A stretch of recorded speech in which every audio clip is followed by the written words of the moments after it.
ಇವ್ರ ಮೇಲೆ ದೊಡ್ಡ ದೇವರು ದೊಡ್ಡತನ ಇರೋದು ತಾಯಿ ತಂದೆ ಮಾತ್ರ. ಅರ್ಥ ಆಗುತ್ತಾ? ಎರಡನೇದು ಹೆಂಗೆ ಗೊತ್ತಾ, ನಿಮಗೆ ಬುದ್ಧಿ ಹೇಳೋರು, ನಿಮಗೆ ದ್ವೇಷ ಮಾಡೋರ ಬಗ್ಗೆ ಜಾಸ್ತಿ ವಿಶ್ವಾಸ ತೋರಿಸಿ. ಯಾರು ನಿಮಗೆ ದ್ವೇಷ ಮಾಡ್ತಾರಲ್ಲ ಅವ್ರ ಬಗ್ಗೆ ವಿಶ್ವಾಸ ತೋರಿಸಿ. ಮೂರನೇದು ಹೆಂಗೆ ಗೊತ್ತಾ, ಸಾಲ ಮಾಡಬಾರ್ದು, ಟೈಮ್ ವೇಸ್ಟ್ ಮಾಡಬಾರ್ದು. ನನಗೆ ಒಂದೇ ಒಂದು ಆಗೋದಿಲ್ಲ, ಯಾರ ಬಗ್ಗೆ ಮಾತಾಡಬಾರ್ದು. ನೋಡ್ತೀರಿ ನೀವು, ನಾನು ಯಾರೋ ಬೇರೆ ಬಂದು ಬೇರೆ ಬಗ್ಗೆ ಹೇಳಕ್ಕೂ ನಾನು ಕೇಳೋದಿಲ್ಲ. ಯಾಕಂದ್ರೆ ಅವ್ನು ಬೇರೆ ಬಗ್ಗೆ ನಂಗೆ ಹೇಳೇನೆ ಅಂದರೆ ಅವ್ನು ನನಗೂ ಬೇರೆ ಬಗ್ಗೆ, ನನ್ನ ಬಗ್ಗೆನೂ ಬೇರೆ ಹೇಳ್ತಾನೆ ಅಂತ ಅರ್ಥ. ಆಗುತ್ತಾ? ಮೂರು ತಿಳ್ಕೊಳ್ಳಿ ಅಂದಾತ್ರೆ ಒಂದೇ ಒಂದು ಸಣ್ಣ ವಿನಂತಿ, ದಯವಿಟ್ಟು ದಯವಿಟ್ಟು ದಯವಿಟ್ಟು ದಯವಿಟ್ಟು ಯಾರಿಗೇನು ಹೆಲ್ಪ್ ಮಾಡೋಕ್ಕಾಗಲ್ಲ, ಪರವಾಗಿಲ್ಲ, ಯಾರ ಬಗ್ಗೆ ಮಾತಾಡಬೇಡಿ. ನೀವು ಯಾರ ಬಗ್ಗೆ ಮಾತಾಡ್ತೀರಾ ಅಂದರೆ ನಿಮ್ಮ ಫ್ಯಾಮಿಲಿ ನೀವು ಸರಿ ಇಲ್ಲ ಅಂತ ಅರ್ಥ. ನಾನು ತಿಳ್ಕೊಂಡಿನಿ ನೋಡಿ, ಯಾರೊಬ್ಬ ಅಫಿಷಿಯಲ್ ಬಂದು ನಮ್ಮ ಅಣ್ಣ ಅವನು ಫೋನ ಮಾತಾಡೋ ನಾನು ಬಂದಿರಿ ಮಾತಾಡ್ತಾನೆ, ಅಣ್ಣ ಇನ್ನೂ ಹೆಸರಣ್ಣ ಅಣ್ಣ ಏಯ್ ಕರೆಣ್ಣ, ಈ ಅಣ್ಣ ಅಫಿಷಿಯಲ್ ಅವನು ಯಾರ ಬಗ್ಗೆ ಅವ್ನು ಫೋನ್ ಇಟ್ಕೊಳ್ಳೇ ಇಲ್ಲ, ಅದು ಇರ್ತಾನೆ. ಕೆಲವರು ಬರ್ತಾರೆ ಒಂದು ಫೋನ್ ತಗೊಂತಾರೆ, ಹಾಂ ಹಾಂ ಹಾಂ ಹಾಂ ಹಾಂ ಅವನಿಗೆ ಅಯೋಗ್ಯ ಅಂತ. ಅವನು ಕರೆಕ್ಟಾಗಿ ಅಲ್ವ, 4 ಜನ ಮಧ್ಯೆ ಮಾತಾಡಬಾರ್ದು. ಜಾಸ್ತಿ ಅವರೇ ಬರೋಣ, ಫೋನ್ ಆಫ್ ಮಾಡಿ ಒಳಗಡೆ ಆದರೆ ಫೋನ್ ಮಾತಾಡೋಂಗಿಲ್ವಾ ಅಂತಾನೆ ದೇವಸ್ಥಾನೊಳಗೆ. ಇದೇ ಕರ್ಮ. ಅಂತಾದರೆ ಜಾತೀಯತೆ ಇಲ್ದಲೆ ಧರ್ಮನಿಂದಲೇ ಬದುಕೋಣ. ಹೆಂಗೆ ಮಾಡೋಣ? ಜಾತೀಯತೆ ಬೇಡ, ಧರ್ಮನಿಂದಲೇ ಬೇಡ, ಹೆಂಗೆ ಬದುಕೋಣ. ನಮಗೆ ಯಾವ ಗಲಾಟೆ ಬೇಡ, ಯಾರ ಬಗ್ಗೆ ಮಾತಾಡಬೇಡ. ಯಾಕೆಂದರೆ ಪ್ರಕೃತಿ ಯಾವ ಜಾತಿನೇ ಕೇಳಲ್ಲ, ಯಾವ ಧರ್ಮನ ಕೇಳಲ್ಲ. ದಯವಿಟ್ಟು ಜಾತಿ ಧರ್ಮ ಬಿಟ್ಟು ಬದುಕಿ. ಆಮೇಲೆ ನಾನು ಪದೇ ಹೇಳ್ತಿರ್ತೀನಿ, ನನಗೆ ಬೇಕಾದ್ರೆ ಬ್ಯಾಡ್ ಮೆಸೇಜ್ ಮಾಡಿ, ನನಗೆ ಬೇಜಾರಿಲ್ಲ. ನೀವು ಮಾಡ್ತೀರಾ ಅಂದರೆ ನನ್ನಷ್ಟು ನಿಮ್ಗೆ ನನ್ನಷ್ಟು ನಿಮ್ಗೆ ಆಗಲ್ಲ, ಸಾಧ್ಯ ಮಾಡೋಕ್ಕಲ್ಲ. ನೀವು ಆಡ್ಕೆ ಅಂತ ನಿಮ್ಗೆ ಆಗಲ್ಲ ಅಂತ ನೀವು ಆಡ್ತೀರಿ, ನನಗೇನು ಬೇಜಾರಿಲ್ಲ. ಆದರೆ ಯಾರ ಬಗ್ಗೆ ಕೆಟ್ಟ ಮಾತಾಡಬೇಡಿ, ಅವ್ರ ಸಂಸಾರ ಬಗ್ಗೆ ಮಾತಾಡಬೇಡಿ. ದಯವಿಟ್ಟು ದಯವಿಟ್ಟು ದಯವಿಟ್ಟು ನಿಮ್ಮಲ್ಲಿ ವಿನಂತಿ. ಉದಾಹರಣೆ ಅಪ್ಪನವ, ಈಗ ಅಪ್ಪ ಅಂತಾರೆ, ಈ ಮಗಳು ಯಾರೋ ಗೊತ್ತಿಲ್ಲ, ಇವ್ರು ಏನು ಕಾಯಿಲೆ ನಿಮ್ಗೆ ಗೊತ್ತಿರೋದಿಲ್ಲ. ಇವ್ರು ಮುಟ್ಟಿರಿ ನೀವು ಅಪಾರ್ಥ ಮಾಡ್ಕೊಂತೀರಿ. ಒಂದು ಸರಿ ಒಂದು 80-70 ಒಂದು ಅಜ್ಜಿ ಕರ್ಕೊಂಬರ್ತೀವಿ, ಯಾವನ ಪುಣ್ಯಾತ್ಮ ಕಣ್ಣು ಕಾಣೋದಿಲ್ಲ, ಮಕ್ಕಳು ಹೊಡೆದು ಕಳಿಸಿರೋದು, ಯಾರೊಬ್ಬ ಆಟೋ ಡ್ರೈವರ್ ಆಂಬುಲೆನ್ಸ್ ಡ್ರೈವರ್ ಕರ್ಕೊಂಬಂದಿರ್ತಾನೆ ಪುಣ್ಯಾತ್ಮ, ಅವ್ನು ಅನಿಂತ ಗ್ರೇಟ್. ಅವನು ನಾವು ಕರ್ಕೊಂಬರ್ತಾರೆ, ಅವನ ವಿಷಯ ಯಾಕೆ ನೆನೆಸ್ಕೊಂಡು ಬಿಡ್ತಾರೆ ಅಂತ. ಸೀರೆ ಕೂಡ ಹೆಂಗ್ಸ್ಕೊಂಡು ಬಿಡ್ತಾರೆ ಒಬ್ಬಾಕಿದ್ದಾನೆ. ಮೊನ್ನೆ ಬೇರೆ ನನ್ನೇ ಹಾಕೇನೆ 420 ಅಂತ. ರೋಡ್ ಇಲ್ಲ ಮ್ಯಾಲೆ ಮಾಡ್ತೀವಿ ಅಂದರೆ 420 ಒಬ್ಬಾಕೇನೆ. ಗೊತ್ತಾ? ಅವನೇ 420 ನಿಂತಿರೋ ಓಡಾಡ್ತಾಳೆ, ಅವ್ರ ಅಪ್ಪ ಮೇಲೆ ಓಡಾಡ್ತಾರೆ, ಹುಚ್ಚಿರುತ್ತೆ ಅವ್ರಿಗೆಲ್ಲ. ನೀವು ಈ ತಲೆ ಕೊಡಬಾರ್ದು, ಗೊತ್ತಾಯ್ತಾ? ನಿಮ್ಗೆ ಅರ್ಥ ಹೇಳ್ತಿರಲ್ಲ, ಯಾಕೆ ಇದು ಹೇಳ್ತೀನಿ ಗೊತ್ತಾ? ನನಗೋಸ್ಕರ ಹೇಳ್ತಿಲ್ಲ ನಾನು. ನೀವು ಯಾರ ಪಾಠ ಮಾಡೇನೆ ಮಂತ್ರ ಮಾಡೇನೆ ಅಂತಿರಲ್ಲ, ಅವ್ರು ಮಾಡ್ಕೊಳ್ಳಿ, ನಿಮ್ಮ ಜೀವನ ನೀವು ಮಾಡ್ತಾ ಹೋಗಿ. ಹೇಳಿ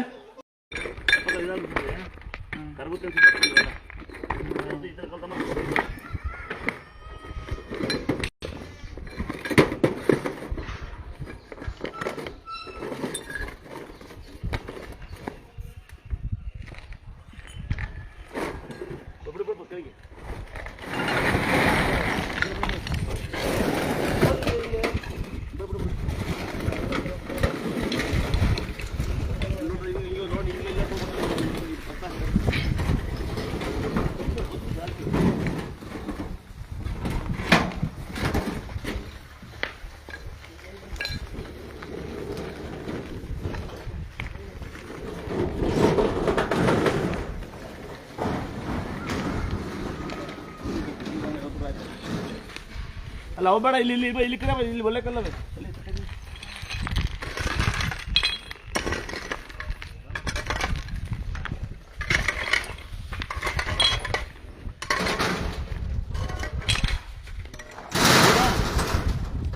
ದಪ್ಪಕಲ್ಲ, ಇಲ್ಲಿ ದಪ್ಪಕಲ್ಲ ಆಮೇಲೆ ಇಡತಾರ ಇವಾಗ ಕಲ್ಲ ಎದಕ್ಕೆ ಬಿಡ್ರೆ ಅಲ್ಲ ಬಾರ ಅಣ್ಣ, ಈಗಲ್ಲ ಗುಮಾಣ ಲೆಫ್ಟ್ ಬಾರ ಕಲ್ಲು ಎತ್ಬೇಕು ಫಸ್ಟು. ಕಲ್ಲು ಎತ್ತಕ್ಕ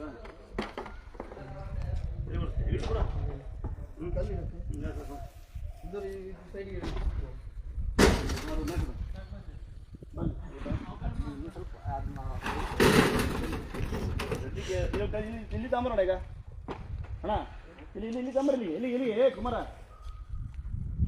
ಪಕ್ಕಿಡು ಯಾರು ಬಾರಯ್ಯ.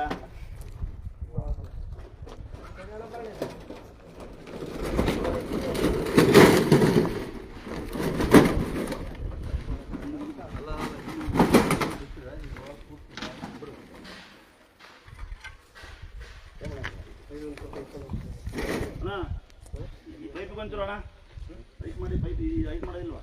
ಲೈಟ್ ಮಾಡೋದಿಲ್ವಾ? ಹಾಂ ನಂಬಿಕನಲ್ಲಿ ಅವನಿಗೆ ಗೊತ್ತಲ್ಲ.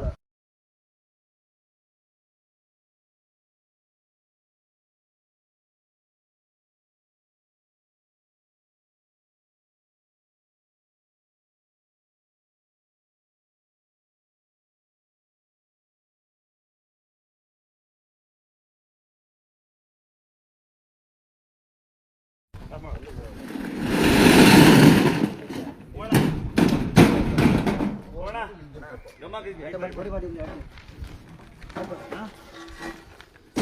ಕೈಟ್ ಮಾಡೋದನ್ನ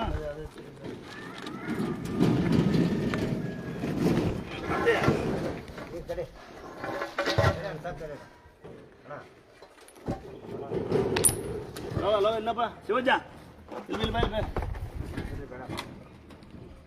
ಹಂಚು ಹಂಚು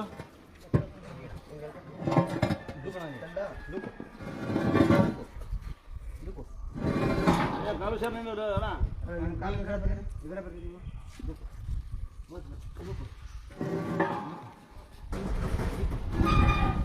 ಏಯ್ ಕೈ ಕೊಡಕಲ್ಲ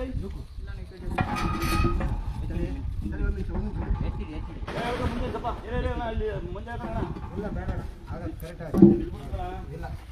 ಇಳ್ಕನಲ್ಲಿ ಇದಕ್ಕೆ ಜಲ್ಲೆಲ್ಲ ಬಾಜು ಹಾಕಲ್ಲ ಇಟ್ಟು ಬ್ಯಾಟ್ ಒಂದು ಮುಗೀತವ ಅಲ್ದೆ ಬರ್ತಾವ ಅಲ್ಲ ಯಾರು ಚೀಟಿ ಕೊಡ್ಬೇಡ ಯಾರು ಚೀಟಿ ಕೊಡ್ಬೇಡ ನೋಡ್ತೀರಾ ಈ ರುಗ್ಗಿ ಒಳ್ಳೆ ಬೆಳೆ ಬರುತ್ತೆ ಹಸು ದನ ಹಾಲು ಕೊಡ್ತವೆ ಕಟ್ಲೆ ಆಗುತ್ತಾ ಇಷ್ಟೇ ಏನೂ ಇಲ್ಲ ದುಡ್ಡು ಅಂದರೆ ಸೇರ್ ತೊಗೊಂಡೋಗಿ ಅಕ್ಕಪಕ್ಕ ಮನೆ ಸೇರ್ತಾಕಿ ಸೇರ್ತಾ ಕುಡಿ ತಲೆ ಮೇಲೆ ಹಾಕಿದ್ರೆ ಅಲ್ಲ ಸ್ವಾಮಿಯರಿಲ್ಲ ಟೂರ ಯಾರು ಬೇಜಾರು ಮಾಡ್ಕೊಬೇಡಿ